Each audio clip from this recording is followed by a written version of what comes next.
you struggle to find the right evidence for Mr. Womack's impossible essays.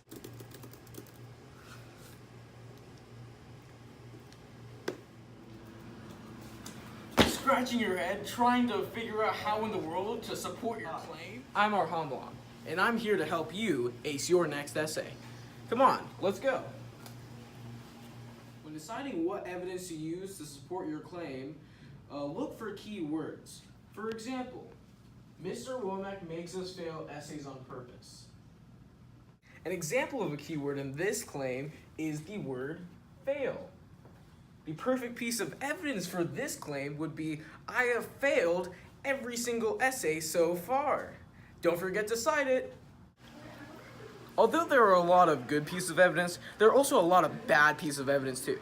An example of a bad piece of evidence for this claim is that Bazeed has exceeded and done really well on all of his essays so far.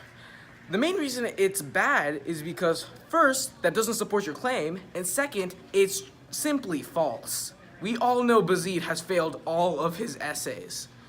If you compare our first piece of evidence to our second piece of evidence, you'll obviously see that our first piece of evidence supported our claim, unlike the second piece of evidence. So therefore, in this instance, you want to pick the first piece of evidence. But wait a second. What is evidence? That's a good question. Let me look it up.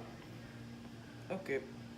So according to the Merriam-Webster dictionary, evidence is something that furnishes proof. In plain English terms, evidence is proof that defends your arguments or pokes holes in other people's arguments. Wow! Thanks, Arham Alam. You're the best teacher ever. No problem, Vik, but whenever you give evidence, make sure to provide an explanation for it. Explain it? Why? Is the reader that stupid? No, Vik.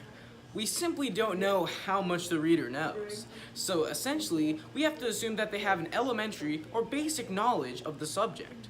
And moreover, if you can't explain the evidence, then it's probably not right for you. Okay, I guess that makes sense. But how do you explain your evidence? Well, Vik, if you want to explain your evidence properly, it is rather easy. All you have to do is explain your evidence in the context of your claim. By doing so, you will explain to the reader why they should even bother consider the evidence. Here's an example of explaining evidence. Because nearly all the students in Mr. Womack's class exclaim in frustration, I have failed every essay so far, there is a noticeable trend of how Mr. Womack grades. Although critics may claim that the students in the class are just bad writers, there are many bright and talented students in the class, and some of them are probably the best writers from the 9th and 10th grade. Thanks, Arham Alam. No problem, Vik. Now go write yourself a decent essay.